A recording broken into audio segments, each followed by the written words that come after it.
Well, hello everybody. I'm Kit Malthouse, the Minister for Crime, Policing and the Fire Service. And first of all, I'm very sorry that I can't be with you today for this very important conference. Now, over the last, I suppose it's 2.5 decades in business and politics, I've spent a hell of a lot of time on the roads. Building my own business and working in politics does move you around the country a lot. And over those 2.5 decades, I've seen some really crazy things, particularly on motorways. Illegal behaviour, often insane behaviour, and I've driven past some really very unpleasant crashes and incidents.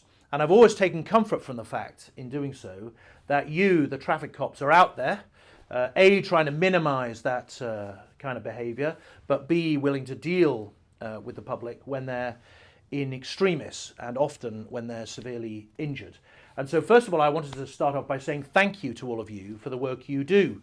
It's no accident that the UK is one of the safest places to drive in the world, and much of that is down to your efforts. But there is still a lot more that we can do, and there are a couple of areas that I wanted to highlight to you today. First of all, casualties on the roads, as you will know because you see it all the time, have been pretty much static for the last decade. We need to do something further to drive that down, and so we've decided to institute a review of the roads, road safety, in conjunction with the Police Chiefs Council and the Department of Transport, involving, we hope, many of you, to look at what more we can do to make our roads, streets, motorways safer. We've got to drive that number down further. There are too many families still who go through the terrible trauma of injury and too often death on the roads, and we have a duty, I think, to put everything we can into making them safer. The second area that I just wanted to highlight to you is a response by the government to a campaign run by the Fed, who I know are hosting the conference today, around police pursuit.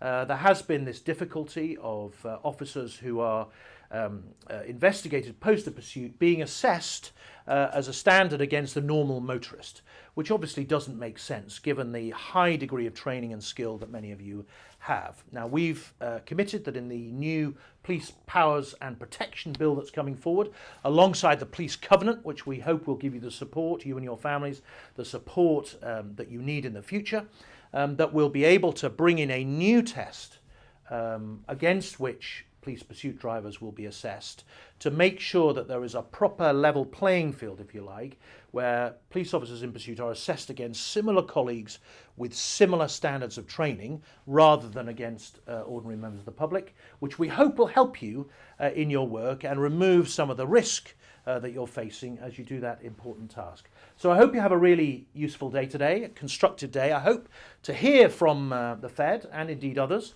about what the product of your conference is today, because all of us, as I say, have a duty to try and make the streets safer, not just for the general public, but for you who are out there every single day as well.